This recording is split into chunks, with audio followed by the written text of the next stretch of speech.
नहीं, बिल्कुल सही कहा आपने। और मुकेश कुमार, ये जो बात कही है सतीश जी ने, उसमें जो लास्ट में उन्होंने कहा मायावती का, सबसे ज्यादा यही खबरें आ रही हैं कि ये जो तीसरा मोर्चा शायद बने, उसमें मायावती भी, क्योंकि मायावती और ओवैसी दोनों का मेरी नजर में एक ही एजेंडा है, किस तरह मुस्लिम वोट को डिवाइड करके विपक्ष को चोट पहुंचाए। बिल्कुल शरद जी, बिल्कुल सही कहा सतीश के सिंह ने कि जो सत्तारूढ़ गठबंधन है वो दो मोर्चे पर काम कर रहा है। एक तो जोड़ तोड़ और दूसरा तोड़ फोड़। एक जगह जोड़ने की कोशिश हो रही है अपने तरफ, और दूसरे तरफ विपक्ष को तोड़ने फोड़ने की कोशिश हो रही है।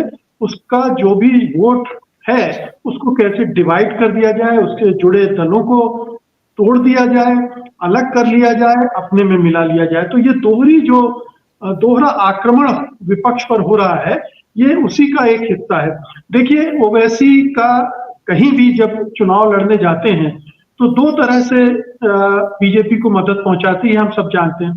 पहली बात तो ये है कि कुछ ना कुछ मुस्लिम वोटों को वो अट्रैक्ट करते हैं, उनका अपना एक आकर्षण है मुसलमानों में। और अगर वो मुस्लिम कैंडिडेट देते हैं तो कहीं ना कहीं कुछ ना कुछ वोट उनके हासिल होता है, और वो डैमेज करते हैं। कितना करेंगे नहीं करेंगे ये अलग बात है। दूसरी बात यह है कि जैसे ही ओवैसी चुनाव मैदान में आते हैं तो उनको लेकर बीजेपी को एक बड़ा मौका मिल जाता है पोलराइजेशन का।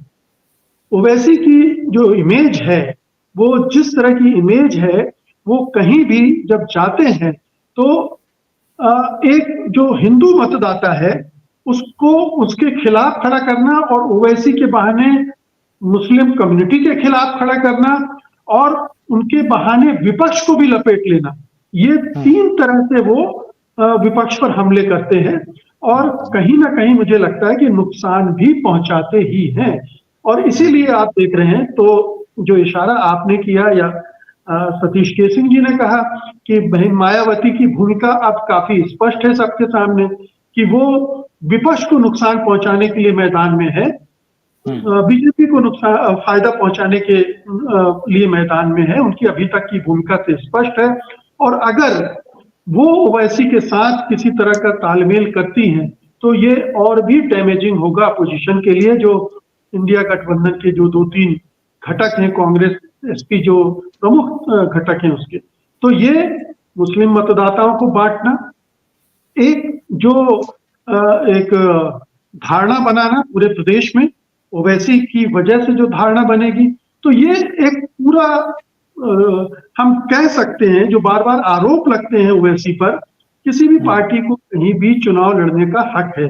मैं ये मानता हूं ओवैसी को भी है, ओवैसी की पार्टी को भी है।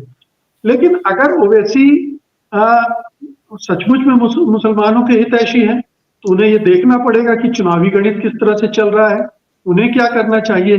अगर उनका प्रवक्ता इसी बयान से अपनी बात शुरू करता है कि इंडिया गठबंधन में शामिल होना है, हमें 25 सीटें दे दो, नहीं तो हम इतनी 7 सीटें दे दो, नहीं तो हम 25 सीटें लड़ेंगे, है ना।